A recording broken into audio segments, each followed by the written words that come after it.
Bonjour, messieurs, dames. Donc ici, on va faire un petit rappel sur un concept qui a été vu, en tout cas, à plusieurs reprises, au primaire, au début du secondaire, puis qui, je m'aperçois qu'il y a des petits manques à un moment donné, même en SN du 4 et du 5. Donc, c'est quoi une fraction? Revenons sur les fractions. Sujet préféré de tous mes élèves, j'en suis sûr. Une fraction, c'est un nombre. C'est vraiment un nombre. C'est pas un nombre lettre, c'est pas un chiffre plate, c'est un nombre qui est sous la forme A sur B. Donc, il y a un numérateur et il y a un dénominateur. Et ce qui est intéressant et ce qui est oublié souvent, c'est que le A et le B doivent être des entiers. On ne peut pas avoir des nombres décimaux sur des fractions, à part dans des circonstances particulières, comme exemple une note, je vous dis que vous avez 4,5 sur 5, mais autrement, une fraction comme telle, c'est A sur B, c'est des entiers, donc 2 sur 3, ainsi de suite. Donc, A et B doivent être des entiers, puis il y a une autre contrainte particulière qu'on utilise beaucoup en 4 et 5 à cause lorsqu'on regarde vraiment les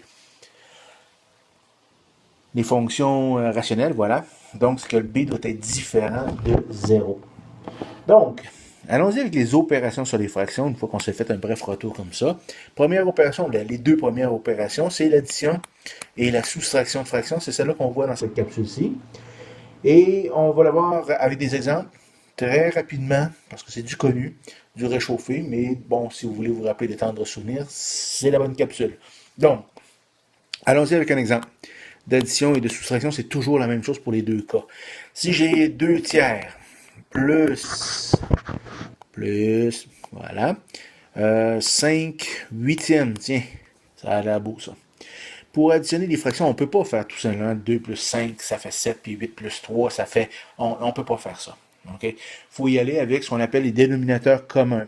Le meilleur truc que je peux vous donner, le truc qu'on vous a donné dans le passé, c'est pas nécessairement ce qui est le plus rapide, mais c'est toujours la même chose qu'on applique. On multiplie ensemble les deux dénominateurs. 3 fois 8, ça fait 24.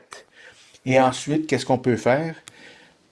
On fait tout simplement la multiplication du numérateur, premier numérateur avec le dénominateur opposé. 2 fois 8, ça fait 16.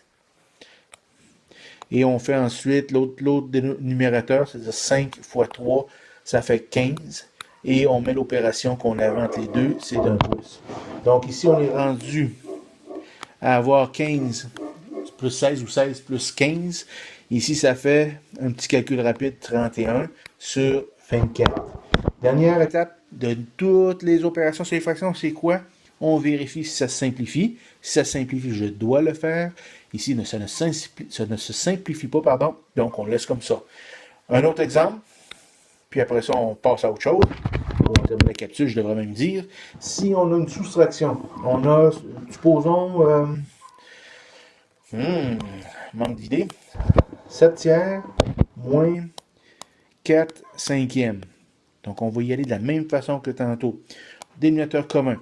Addition, soustraction, ça vous prend un dénominateur commun. On va aller multiplier les deux dénominateurs entre eux. 3 fois 5, ça fait 15.